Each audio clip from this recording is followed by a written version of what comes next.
بسم اللہ الرحمن الرحیم۔ ناظرین محترم، میرپور آزاد کشمیر انڈسٹری ایریا میں قائم مہران فارم کے میں آج مزدور طبقے نے احتجاج کیا ہے اور حکومت کی جانب سے 37,000 روپے تنخواہ مقرر کیے جانے پر جو ہے وہ ان سے مطالبہ کیا ہے کہ ہماری تنخواہ جو ہے وہ بنیادی 37,000 روپے کی جائے، چونکہ مہنگائی بہت زیادہ ہے اور کافی پریشان حال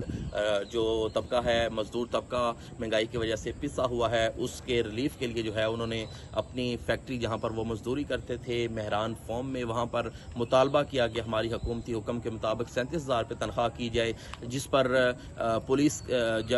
جو ہے وہ فیکٹری کے مینجمنٹ نے جن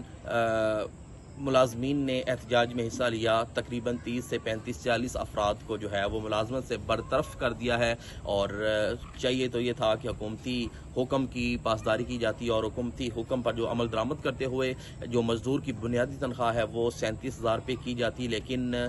فیکٹری مینجمنٹ نے بجائے تنخواہ بڑھانے کے، تنخواہ کی ادائیگی کے، ان جو ملازمین ہیں وہ مزدور طبقہ ہے ان کو جو ہے وہ نوکری سے فارغ کر دیا ہے، اور انہوں نے فیکٹری کے باہر مزید احتجاج کیا اور انہوں نے وزیر اعظم آزاد کشمیر چودھری انوار الحق اور کمشنر میرپور چودھری مختار حسین اور ڈپٹی کمشنر چودھری یاسر ریاض اور لیبر سے جو ہے وہ مطالبہ کیا ہے، چونکہ لیبر قانون یہ کہتا ہے کہ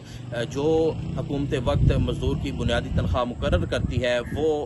دینا جو ہے وہ فیکٹری کو جو بھی کاروباری ہب ہے اس کو دینا ضروری ہوتا ہے، اور مزدور کی جو بنیادی تنخواہ ہے وہ اس ٹائم جو ہے وہ آزاد کشمیر میں 37,000 روپے مقرر ہے، جبکہ پاکستان میں جو ہے وہ موجودہ بجٹ میں 40,000 روپے ہو چکی ہے، لیکن تاحال آزاد کشمیر میں 37,000 ہے۔ لیکن جو فیکٹری ایریاز ہیں، انڈسٹریل اسٹیٹ ہے، کہیں بھی جو ہے وہ مزدور کو اس کی بنیادی تنخواہ 37,000 روپے نہیں ادا کی جا رہی، جس پر ملازمین نے جو ہے وہ وزیر اعظم، کمشنر میرپور اور ڈپٹی کمشنر سے مطالبہ کیا ہے کہ ہماری تنخواہوں میں اضافہ کروایا جائے اور ہمیں جو ہے وہ فی الفور انصاف کی فراہمی کو